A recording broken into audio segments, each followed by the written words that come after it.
بسم الله الرحمن الرحيم. الحمد لله الذي هدانا للإسلام، والحمد لله الذي أكرمنا بالقرآن، والحمد لله الذي من علينا بسيدنا وحبيبنا وشفيعنا وقرة أعيننا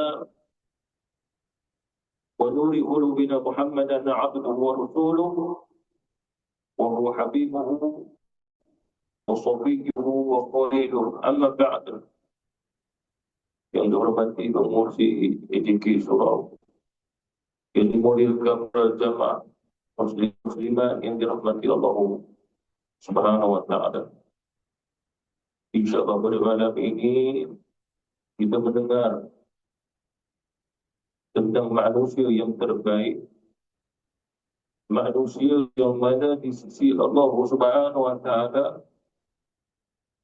Pada ikut pada bahasa hari ini, ranking yang pertama itu telah disepakati di sudah akidah dan sunnah wal jamaah. Tidak boleh diingkari, tidak boleh ditolak, bahkan tidak boleh mengatakan mungkin bukan Nabi Muhammad, mungkin Nabi lain, Rasul. Tidak. Walaupun adanya Nabi Adam alaihi salatu wassalam, Nabi Nuh, Nabi Ibrahim, akan tetapi telah disepakati di sudah akidah dan sunnah wal jamaah, yang terbaik di antara para Nabi, para Rasul adalah Nabi Muhammad SAW. Maksud terbaik di sini bukan kita yang mengatakan yang terbaik, tetapi melalui kitab Allah Subhanahu wa taala dan juga sunnah Rasulullah sallallahu alaihi wasallam. Seperti mana kata Rasulullah sallallahu alaihi wasallam, aku adalah sayyid, aku penghulu. Di sudut lugawi, di sudut penghulu yang bermula dan juga yang terakhir, yang tidak ada yang menyamai dia.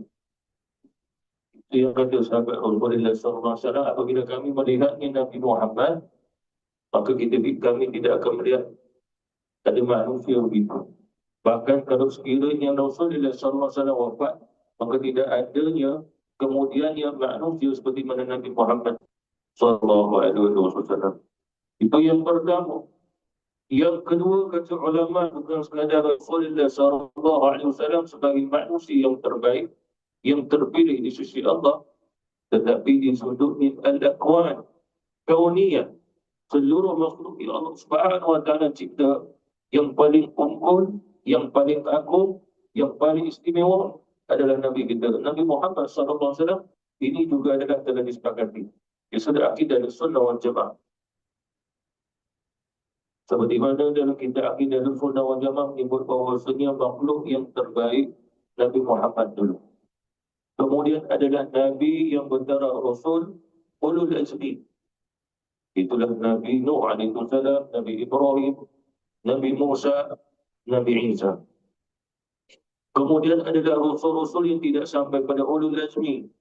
Kemudian barulah akan para Nabi-Nabi ya Allah Subhanahu wa ta'ala telah pilih di kalangan manusia, yang menjadi Rasul 313, yang menjadi Nabi 124,000. Mereka itu dipilih oleh Allah jadi Nabi Rasul bukan kerana amal, bukan kerana keturunan, bukan kerana kebaikan dan juga amal soleh mereka, tapi Allah Ta'ala telah memilih mereka ketetapan itu azali lagi. Itu para Nabi, para Rasul.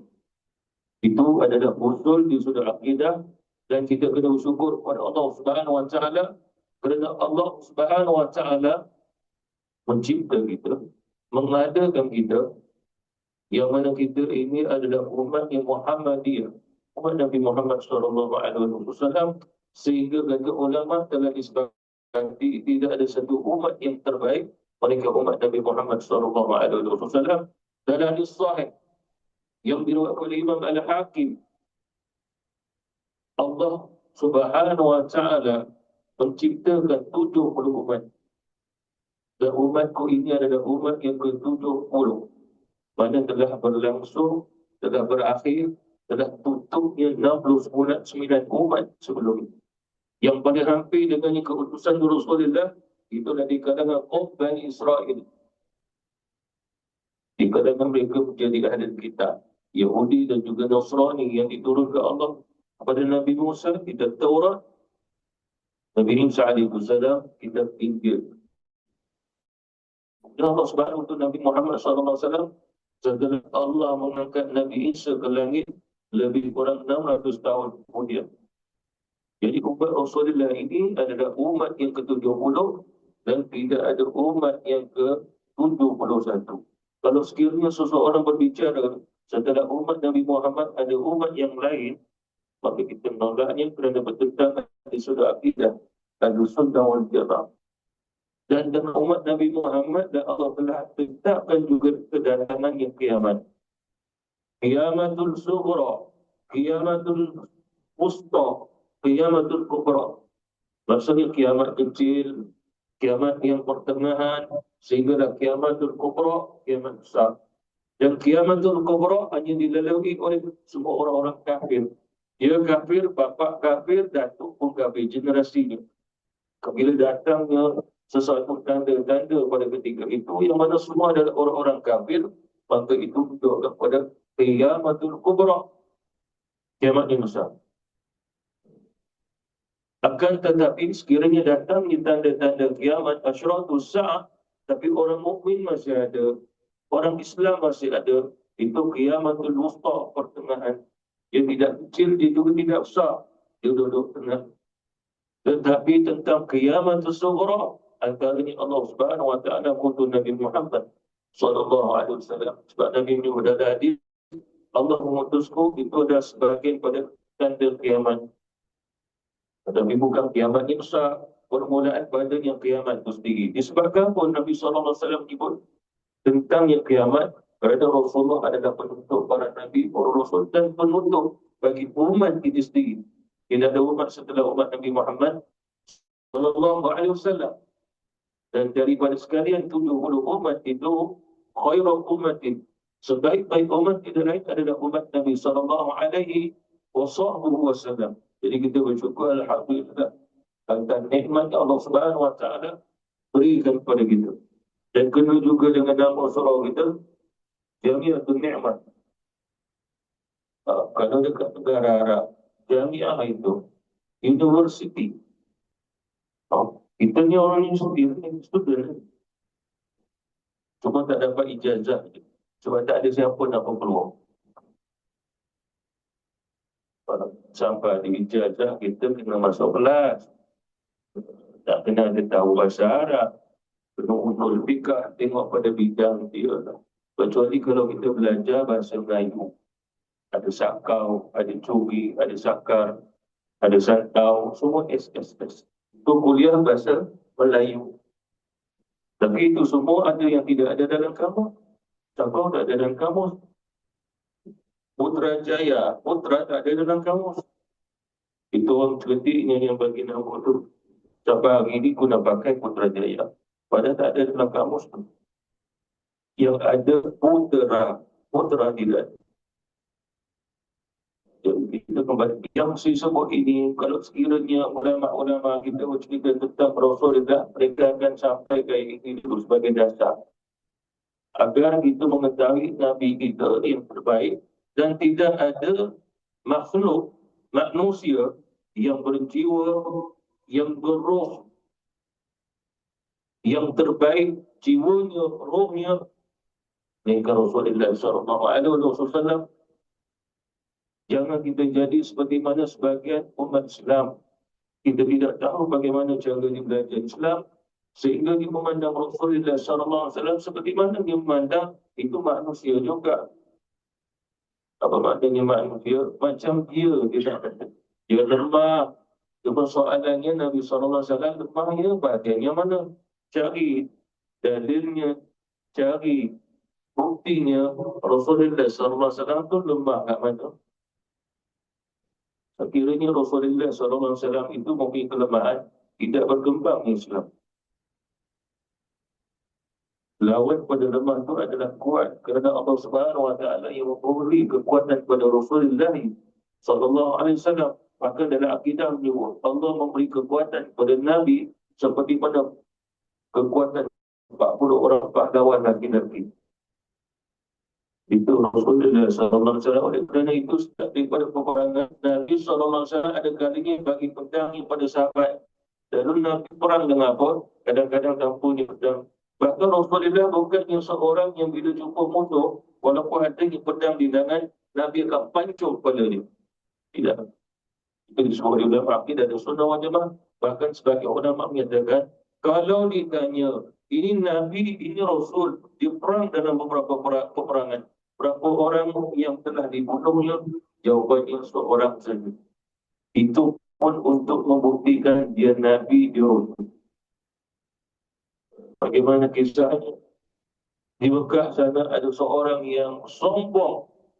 Dia bersumpah dengan nama berada-beradanya bahwasanya dia akan membunuh Nabi Muhammad sallallahu alaihi wasallam. Lalu Rasulullah sallallahu alaihi wasallam menyatakan untuk membuktikan Nabi itu Rasul. Allah memelihara Nabi dan juga Rasul dan tidak ada siapa yang akan membunuh Rasulullah sallallahu alaihi wasallam melainkan Nabi kata sesungguhnya kau yang akan dibunuh. Hari ini saya berikan cerita dalam satu kisah. Akhirnya Rasulullah membunuhnya untuk membuktikan ini Nabi Rasul.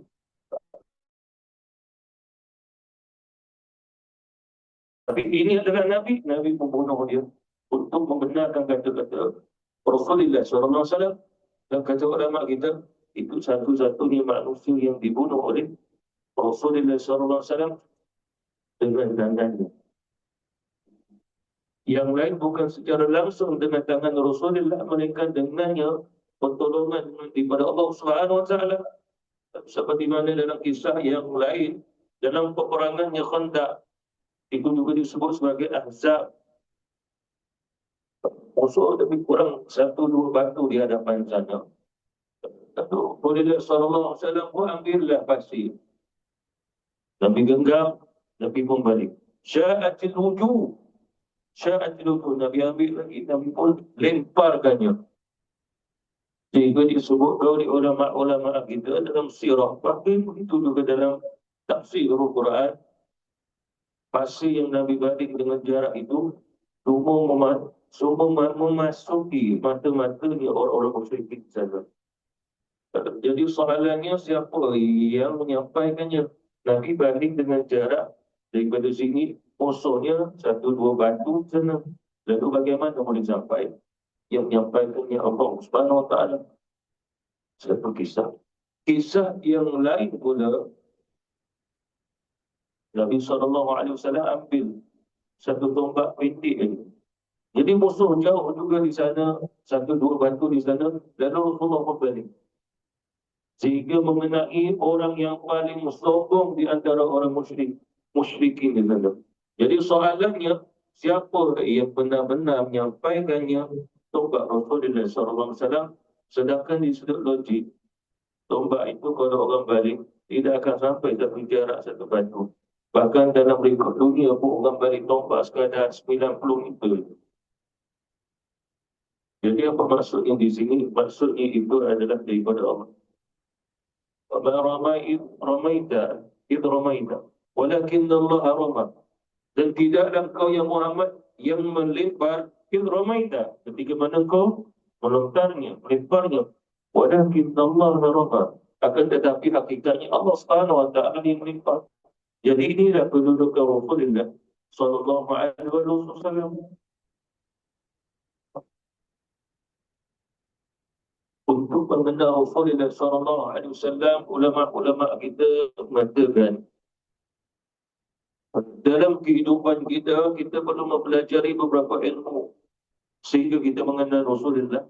Tidak mengenal Rasulullah sekenal-kenalnya, tidak demikian. Tetapi kita telah mengenal Rasulullah pada bahagian-bahagian yang sepatutnya kita kenal Rasulullah sallallahu alaihi wasallam. Namanya, nama ayahnya, nama datuknya, keturunan Rasulullah sampai ke Adnan. Maka tu Nabi kata berhenti kat situ. Sebab aku sendiri tak tahu Adnan bin apa dan apa tu. Tapi sampai kepada Ismail bin Ibrahim. Ibrahim bin sampai ke Sam bin Nuh bin sampai ke Nabi Adam alaihissalam. Tapi nak sampai Adnan ke Ismail, Nabi kata berhentilah sebab aku sendiri tidak tahu. Tetapi kata Rasulullah SAW, keturunanku kata Nabi, semua melalui mereka-mereka yang mentauhidkan Allah Subhanahu Wa Taala. Tidak ada keturunan Rasulullah dari hidup. Ada yang mensyirikkan Allah Subhanahu Wa Taala. Ini menunjukkan bahawasanya bapa Nabi Abdullah Abu Muttalib sampai ke Abi Manafnya, sampai ke Quraisynya, sampai ke atas-atasnya, semua mentauhid ke Allah Subhanahu Wa Taala. Itu maksudnya mentauhid ke Allah. Mereka tidak menyembah berhala. Ulama akidah itu sunnah wal jamaah juga ditanya, ini ibunda Nabi, adakah musyrik? Masya Allah, subhanallah. Jangan dikatakan musyrik, dia juga adalah ahli tauhid. Apa maksudnya? Allah Tuhannya, Allah ciptanya. Dan ibunda Nabi, ayah dan Nabi, tidak menyembahnya berhala-berhala. Termasuk juga ni Abdul Muttalib. Seperti mana dalam satu riwayat, dalam sirah Ibn Ishaq, Ibn Ishaq, tak kala mana orang-orang Arab ni dah seliling keluar daripada ajaran Hanifah, sebab mereka keturunan Nabi Ibrahim alaihi salatu wassalam, keturunan Nabi Ibrahim. Apakah amal-amal mereka? Ada haji, apa lagi? Ada tawaf, apa lagi? Ada ibadah korban, apa lagi? Menjamu makan, menjamu minum, menjaga anak-anak yatim, orang yang bermusafir tidak adanya bekalan makanan kehabisan, maka tanggung makanan. Tidak ada tempat tinggal, bagi di tempat tinggal. Ini adalah warisannya Hanifah. Tapi orang Arab, bila mereka dah sombong, mereka membina kabilah. Ketua-ketua mereka adalah ketua-ketua yang sombong, sehingga mereka memisahkan. Sehingga bagi mereka datang orang miskin, minta bantuan, itu mengaibkan, menghina mereka. Lalu mereka menghalau. Lalu ini menjadi tradisi masyarakat Arab pada ketika itu. Lalu datangnya Abdul Muttalib, dia yang pelihara, dia yang jaga. Sehingga orang-orang Arab pun dah sesat. Sehingga bila mereka menunaikan ibadah haji, mereka bertalbiyah juga. Labbaik Allah, labbaik Allahumma labbaik. Tetapi mereka menambah labbaik Uzza. Labbaik Allah itu maknanya kami menyambut dengan seruanmu, ya Allah, ya Tuhan. Tapi mereka juga menambah labbaik Uzza. Kami menyambut seruanmu, ya Uzza. Uzza ini sebagian pada Tuhan-Tuhan berada. Lalu apa yang diserukan oleh Abdul Muttalib?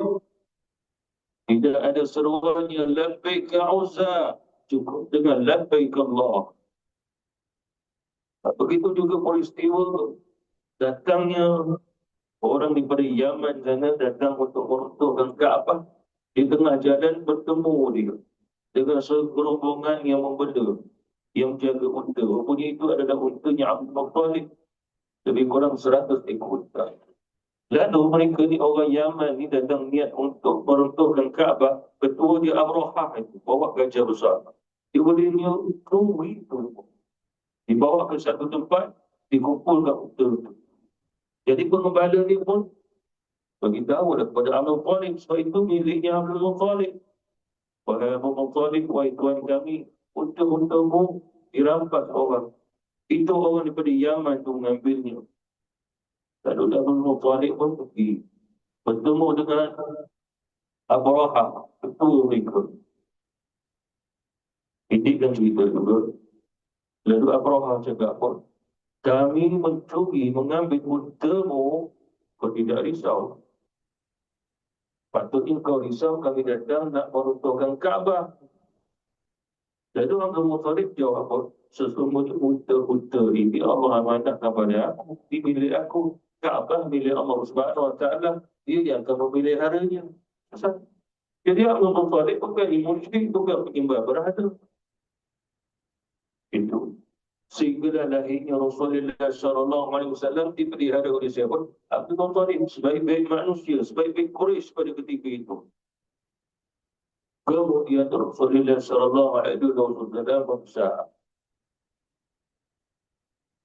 Dia sudah akidah mengajar kita.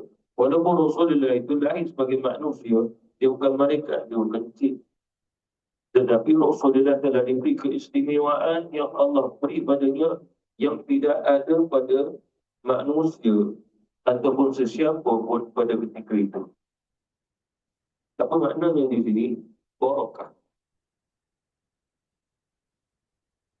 Dalam sirah menyebut bahawa Rasulullah SAW dibesarkan oleh beberapa ibu perempuan. Antaranya adalah Halimatus Sa'adiyah, Bani Sa'ad, ada bukit, ada gunung.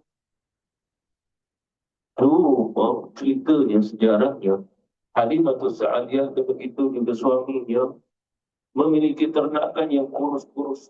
Nampak agaknya pada rumputnya tak ada rumput yang mengembungkan. Sehingga kambing-kambing mereka tidak ada susu. Lalu datanglah mereka masuk ke kota Mekah untuk cari anak-anak untuk dipelihara dan disusukan. Disebabkan itu tradisi orang Mekah pada ketika itu. Mengapa? Agaknya kerana musyrikin. Kesyirikan ini mengganggu pembesarannya anak-anak.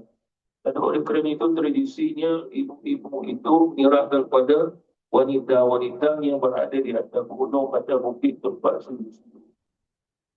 susukan sampai ke satu waktu diambil. Jadi Rasulullah mengalaminya begitu. Cuma ceritanya adalah seperti mana diceritakan sendiri oleh Halimatus Sa'adiyah. Wanita-wanita yang lain semua telah mendapatkan anak-anak untuk dipelihara. Tinggallah aku. Tidak ada. Tidak ada. Lalu aku pun pusinglah ronda-ronda masuk ke kota Mekah. Pusing tanya orang ada anak-anak dia ke, cucu ke. Sehingga suaminya mengatakan, aku mendapat kabar bahawasanya di belah hujung sana hampir dengan Kaabah ada satu rumah yang mana bernama Abdul Muttalib. Katanya bahawasanya dia mahu cari orang jaga dan menyusukan cucunya. Lalu mari kita pergi. Yang Abu Muttalib tidak ada, cuma pembantunya mengatakan, pergilah ke rumah ibundanya akan baik. Aminah. Jadi dirikankan ibu ceritanya. Akhirnya Halimatus Sa'adiyah pun setuju. Di mana Aminah, ibunda Nabi serahkan pada. Cuma nak ceritanya lagi, katanya Halimatus Sa'adiyah, waktu aku pergi ke Muhammad, maka ketika itu dia sedang tidur. Kain yang membalutinya dirinya Rasulullah itulah Nabi Muhammad itu dengan kain yang berwarna hijau. Semerbak harum kasturi. Dalam rumah itu ada pembantu pada Aminah, juga pembantu pada Abdul Muttalib. Dicerita bahawa sesungguhnya kain ini kami tidak tahu daripada mana asal-muasalnya. Tapi mula-mulanya lahirnya Muhammad, kain ini telah ada dan kami tidak pernah membasuhnya. Apa maksudnya di sini? Dalam riwayat menyebut Rasulullah SAW pada ketika itu tidak nampak najis yang ada. Mereka harum saja. Wangi. Apa maksudnya di sini? Itu Rasulullah SAW. Sehingga Halimatus Sa'adiyah pun pergi, sehingga Nabi pun SAW pun membuka matanya dan dia senyum. Senyuman itu memperlihatkan satu cahaya yang keluar daripada wajahnya. Rasulullah SAW. Yang mana kata Halimatus Sa'adiyah, aku sebelum itu kebingungan, kerisauan, takut, macam-macam ni. Tapi bila melihat ni wajah Muhammad, hilang itu semua. Sehingga diizinkan membawanya Rasulullah pulang. Naik apa agaknya? Naik Qaldai. Ataupun himar pada ketika itu. Mereka berkumpul. Lazimnya bahawasanya bila berkumpul, mereka akan bergerak sama-sama ke Bani Sa'adah atau bukit. Sewaktu sehajanya ini Halimah dan juga suaminya bergerak menujunya ke Mekah, mereka lambat kerana keldai mereka itu kurus, lemah, sehingga menyebabkan orang-orang mengatakan, wahai Halimah, engkau telah menyusahkan kami sebab kelewatan kamu, lambatnya pergerakan kamu. Bila balik pula bahawasanya keldainya akan Halimah yang bawa Rasulullah juga di situ, laju gerak. Sehingga mereka mengatakan, apa wahai Halimah, jangan laju-laju sangat. Disebabkan kalau laju, menyebabkan kami susah nak bekerjamu. Cerita yang lain, sehingga sampai Rasulullah SAW membesar di Bani Sa'adah itu, ataupun Bani Sa'ad, katanya Halimah, keluarga kami dimurahkan rezeki. Maknanya, damping kami bila keluar, balik gemuk-gemuk. Susu yang banyak. Dan Allah Subhanahu wa Ta'ala memberikan kemudahan dalam kehidupan kami sejak mulanya Muhammad berada di rumah kami. Dia menawar hati kami. Jadi maksudnya itu diri Rasulullah sallallahu alaihi wasallam sebelum Nabi menjadi Nabi, sebelum Nabi menjadi Rasul. Sehinggalah akhirnya Rasulullah sallallahu alaihi wasallam menjadi Rasul. Bila jadi Rasul, ulama kita menyatakan untuk mengenal Rasul kini, Nabi Muhammad sallallahu alaihi wasallam tidak lain melainkan kita kena belajar beberapa ilmu. Antaranya sirah Nabawiyah, sirah Rasulullah sallallahu alaihi wasallam. Paling kurang semua hidup dapat datang satu kitab sirah yang ringkas, yang pendek pun tak pun. Kerana lazimnya ulama-ulama kita bila menyusunnya tentang sirah Nabawiyah, dia akan cerita sebelum Nabi SAW lahir. Cerita Abdul Talib, cerita Abdullah, cerita perkahwinan Abdullah dengan ibunda Rasulullah. Itu sirah. Sehingga lahirnya Rasulullah, sehingga Rasulullah disusui, dijajai, sehinggalah wafatnya Aminah. Kemudian siapa yang menjaga Rasul? Rasulullah tumbuh sebagai seorang pemuda. Siapa yang membesarkan Rasulullah? Abu Talib setelah kewafatan Abdul Muttalib. Itu sirah. Sehinggalah sirah itu bercerita kepada kita sehinggalah sampai ke kewafatan baginda Rasulullah sallallahu alaihi wasallam. Yang kedua adalah mempelajari Syama'il Muhammadiyah. Apa ni Syama'il? Syama'il dalam Syama'il itu menyebut ataupun maknanya Syama'il adalah tentang tingkah laku Rasul, akhlak Rasul, fizikal Rasul, sahibatin Rasul. Apa yang Nabi pakai? Nabi sikat rambut, macam mana cara disikat? Nabi pakai komis yang bagaimana? Nabi berbicara bagaimana? Nabi berjalan bagaimana? Nabi suka makan apa?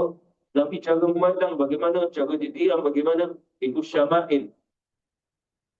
Sehingga diceritakan Syama'il ini termasuk orang wajah Rasulullah tu bagaimana? Bila ditanya Abu Bakar As-Siddiq radhiyallahu anhu, yang bertanya tak pernah lihat Nabi, tanyalah yang pernah lihat Nabi.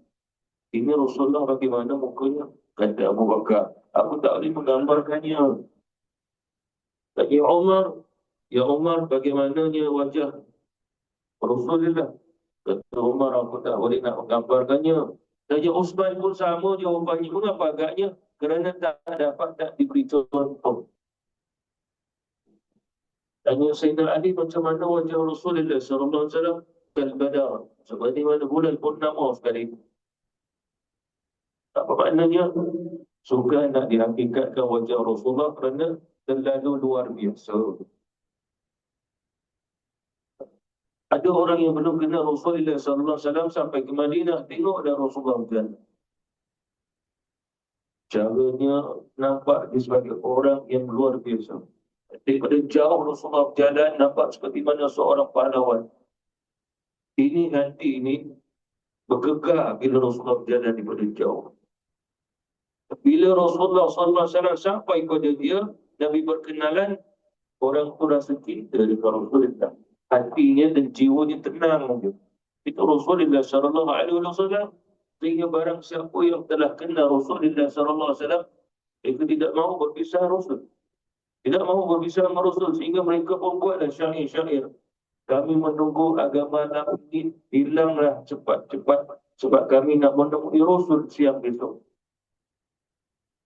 Apa maknanya? Merindui Rasulullah SAW. Mengapa agaknya? Kerana Rasulullah terlebih dahulu merinduinya, mencintainya. sehingga Allah terima, jadi dia pun akan meluahkan cintanya, rindunya kepada baginda Rasulullah sallallahu alaihi wasallam. Dan dalam syama'il juga cerita Rasulullah sallallahu alaihi wasallam, matanya bagaimana, keningnya bagaimana, ini tangan Rasulullah, kaki Rasulullah, tulang Rasulullah sallallahu alaihi wasallam. Jadi paling kurang kita dapat belajar syama'il Muhammadiyah. Hadis itu kalau lengkapnya 400 hadis, diringkas-ringkaskan menjadi 200 hadis. Tapi bila kita belajar, sehingga kata ulama-ulama kita itu karangan daripada Imam Tirmizi, hadis-hadis yang disusun tentang sifat Rasulullah. Sehingga ulama menyatakan, barang siapa adanya kitab Syama'il Muhammadiyah Imam Tirmizi dalam rumahnya, seolah-olah macam Rasulullah dalam rumahnya. Kenapa agaknya? Bila buka, baca, tak ada orang macam tu. Hari ini orang bangga dengan rupa dia, dengan hartanya, dengan itu, dengan kerajaannya, dengan teknologinya. Manusia bangga begitu. Padahal sebenarnya yang paling hebat apa yang Allah Subhanahu Wa Taala cipta. Satu ayat dia bagi contoh. Awalam yaru ila tayri fawqahum safatin wa yaqbid ma yumsikuhunna illa ar-Rahman innahu bikulli syai'in basir. Surah apa tu? Al-Mulk. Apa makna daripada ayat ni? Allah Subhanahu Wa Taala bertanya, apakah kamu tidak melihat burung-burung yang berterbangan fawqah, di atas kepala kamu? Safatin, adakah lagi dia buka sayap, adakah lagi dia tutup sayap. Wa yaqbid ma yumsikuhunna illa ar-Rahman. Tidak ada siapa yang boleh menahan dia berterbangan di atas udara, dia tak jatuh ke bawah sini. Mereka Allah yang memeliharanya. Allah Ar-Rahman. Nak cerita apa di sini? Hari ini manusia berbangga dengan teknologinya, kecanggihan yang mereka di Amerika Syarikat. Bangga mereka dengannya pesawat Boeing Airbus 350. Pesawat ni boleh bawa orang. Berapa lama dia di atas udara? 18 jam. Bangga kan? 18 jam. Mana dengan satu jarak yang jauh dia boleh terbang. 18 jam. Lepas tu kita tanya, tak boleh lebih. Tak boleh, minyak habis. Kita turun landing. Jadi bahan bakarnya bolehlah lebih kurang tak sampai 9,000. Dia turun, itu destinasi terakhir. Mana 18 jam di tempat udara. Terus menerus. Pesawat lain mana ada terbang selama tu. Ada yang turun sininya naik balik. Ini tak isi minyak. Boeing Airbus 350. Kita jangan naiklah. Sebab kita tak ada duit. Mahal sangat tiket. Tiket dia sangat mahal. Tiket dia boleh beli kereta Myvi satu. Jadi apa maksudnya di sini? Negara buat. Negara mana keluarkan ni? Amerika Syarikat. Modal mana? Hutang. Itu pasal negara paling banyak hutang dalam dunia, Amerika Syarikat. 50 trilion. Tak berbayar lagi. Dan akan bertambah. 50 trilion dolar Amerika. Siapa sini ada 1 trilion? Ada, tapi bukan ringgit Malaysia dan dolar lah. Zimbabwe nak beli telur 2 biji 10 bilion. Punyanya kaya orang Zimbabwe itu. Kita sendiri pun memang jutawan, tapi syaratnya duit kita bawa ke Indonesia, jutawan kita. 1 juta rupiah, 200 jutawan. Tapi rupiah. Jadi cerita bangganya manusia cipta tadi. Cuma Allah Subhanahu Wa Taala sebut dalam ayat ini, awalam yarau ila tayri fawqahum safatin wa yaqbid. Kamu tak tengok ke burung-burung yang terbang atas kepada kamu? Kamu sendiri ada pencerdikan akal dan kamu dah kaji banyak spesies-spesies burung. Sehingga dalamnya saintis dapat kaji buat burung tadi. Allah Subhanahu Wa Taala kata, awalam yarau ila tayr. Apakah kamu tak lihat burung-burung yang terbang ni di atas kepada kamu? Lalu ada yang mengkajinya. Itu pesawat sekadar boleh terbang atas udara terus menurut 18 jam. Allah Subhanahu Wa Taala menciptakan ada jenis yang burung yang terbang atas udara, hidup di atas udara, makan minum di atas udara 10 bulan. Tak pernah kaki sentuh ke tanah atau ke pokok-pokok. Namanya burung layang-layang hitam. 10 bulan terbang. Tu pasal kita akan melihat ada spesies layang-layang. Kadang ni mari banyak-banyak tu. Sebenarnya ada burung tu di kat situ. Dia pergi sana, pergi sini. Dia tak pernah sentuh selama 10 bulan dalam kerja. Tapi burung yang walid tu baliklah sebab dia nak buang air liur dia. Tapi dalam kajian kata, air liur yang burung walid tu, burung layang-layang walid tu, takkan muncul melainkan dia kena mencipta dulu. Orang suka minum tu hasil pada air liur cipta tu. Ini kajian saya. Maka Allah Subhanahu Wa Taala ada juga menciptakan sejenis burung pesisiran pantai, laut. Dia duduk dekat bukit-bukit batu. Dia hanya mengembangkan sayapnya 2 kali je. Bukan, dia hanya menutup sayapnya 2 kali je. Yang lain kembang.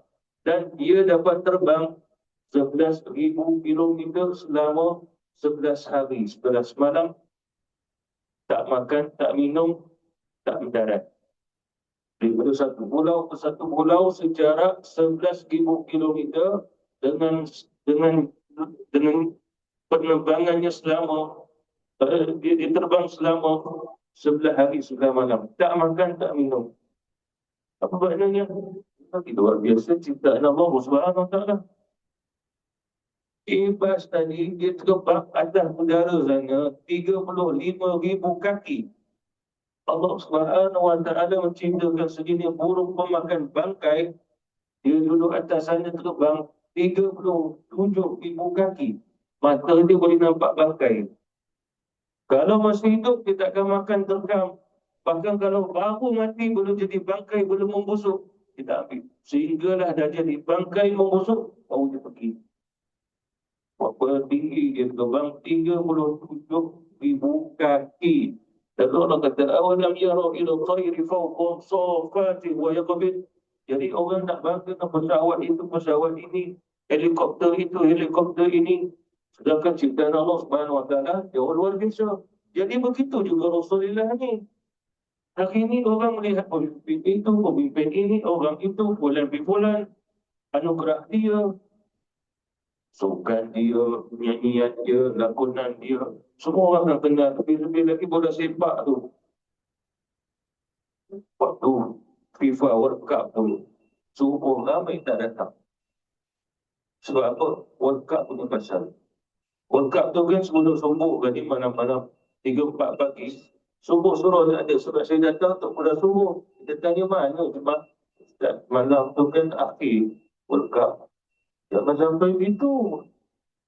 Sebab apa? Itu bukan sunnah Rasulullah SAW. Apa maknanya? Allah bagi kita mata pendengaran hati. Jangan salah guna itu. Sebab semuanya boleh jadi syafaat buat kita. Jadi syafaat itu melalui siapa? Rasulullah SAW. Jadi sebelum kita tutup tentang kisah Rasulullah, kita tutup dengan amal-amal yang Rasulullah SAW ajar kepada kita. Disebabkan yang paling terbesar dalam kehidupan kita, khususnya adalah di akhirat, adalah syafaat bagi Rasulullah SAW. Lalu Nabi mengajar kita beberapa amalan.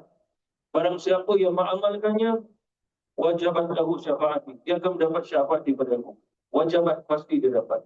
Antara amalan yang mudah kata Rasulullah, barang siapa yang selawat atasku 10 kali pagi, 10 kali petang, dia akan dapat syafaat itu. Mudah 10 kali pagi, 10 kali petang, selawat beti dia sudah. Allahumma salli ala Muhammad wa ala Muhammad. Allahumma salli ala Muhammad wa ala Muhammad. 10 pagi, 10 petang. Kita tengok itu, tengok ini, tengok YouTube, tengok telefon pun berjam-jam. Selawat 10 kali, tak boleh 3 kali tu Ustaz. Banyak 10 tu. Yang lain lagi kata Rasul, apabila kamu mendengar seruan azan, bila memandang ke Allah Akbar, kamu sebut sekali. Sampai hayya 'alas salat, la haula wala quwwata illa billah. Hayya 'alal falah, la haula wala quwwata illa billah. Sampai akhir azan. Setelah habis azan, dia membaca Allahumma rabb hadhihi da'wati tammah was salati al-qa'imah ati Muhammadan al-wasilata wal fadilah wa ba'ath maqama mahmudan alladhi wa'adahu wa jabat lahu syafa'at. Dia dapat syafaat. Ada yang lain kata Rasulullah, barang siapa yang menyebut la ilaha illallah dengan mukhlishan, ikhlasnya, ini kalimah besar ni, la ilaha illallah, dia akan dapat syafaat. Jadi berapa lagi amalan yang mana terlalu banyak yang cuma dia tidak sebut, tetapi ini adalah amalan-amalan yang menyebabkan kita mendapat syafaat daripada baginda Rasulullah SAW. Bahkan sebagian ulama-ulama menyatakan sebenarnya semua umat Rasulullah akan mendapat syafaat selagi mana dia tidak syirik kepada Allah. Syafaati 'alal kaba'ir min ummati. Aku mensyafaati siapa saja di kalangan umatku walaupun ada dosa besar. Dengan syarat dia mengenal aku. Dengan syarat dia mesti ada iman juga. Dengan syarat dia mencintai akan sunnahku walaupun dia tak dapat melakukan sunnah. Itu pintu-pintu untuk kita mendapat syafaat daripada baginda Rasulullah SAW. Maka untuk menjadi umat yang terbaik tidak lain kalau berkaitan mengenal makhluk manusia, tidaklah dia kenal Rasulullah lebih daripada dia kenal manusia yang lain. Kerana mengenal Rasulullah dia sempurna. Kisah Nabi sempurna. Dia Nabi Rasul sempurna. Kisah Nabi sampai ke akhirat sempurna. Apa yang berlaku dalam barzakh telah diceritakan. Apa yang berlaku di sana, di mahsyar, di sirat, semua telah sempurna. Maka oleh kerana itu, semua perjalanan kehidupan kita mesti ada kaitan dengan nurnya Rasulullah. Itu Rasulullah SAW seperti mana firman Allah, yahdillahu linurihi man yasha. Dialah Allah Subhanahu wa taala yang memberi hidayah kepada nurnya ini. Pada siapa yang dikehendaki. Antara Allah memilih kita, nur cahaya Rasulullah. Seperti mana firman Allah, qad ja'akum minallahi nurun wa kitabun mubin. Sesungguhnya telah datang kepada kamu nur, itu Nabi Muhammad. Wa kitabun mubin adalah Quran. Kitabun mubin Quran. Jadi bila Allah menghendaki kita untuk dapat Nabi, dapat syafaat Nabi, dapat ikut sunnah Nabi, ini jemaah semua adalah sunnah yang besar. Dan tidak Allah memilih kita linurihi, bagi kepada cahaya. Itulah cahaya Rasulullah SAW. Oleh kerana itu, Allah Subhanahu Wa Taala dia tak bimbing kita jadi penyanyi, pemain bola sepak, pelakon. Dia bimbing kita bagi ke Rasulullah. Tapi orang hari ini lebih membanggakan itu. Modelnya siapa? Idolanya siapa? Ini orangnya. Padahal yang terbaik uswatun hasanah Allah sebut dalam Quran adalah Nabi Muhammad. Tersilap besar umat Islam ini. Orang kafir pun tak ada idolanya. Orang Melayu Islam pula ada idola. Tapi bukan Rasulullah. Bukan. Jadi hati-hati telinga yang masuk ni biar daripada kalam Allah dan juga kalam Rasulullah. Sebab dia akan masuk dalam hati. Bila kita dengar lagu-lagu,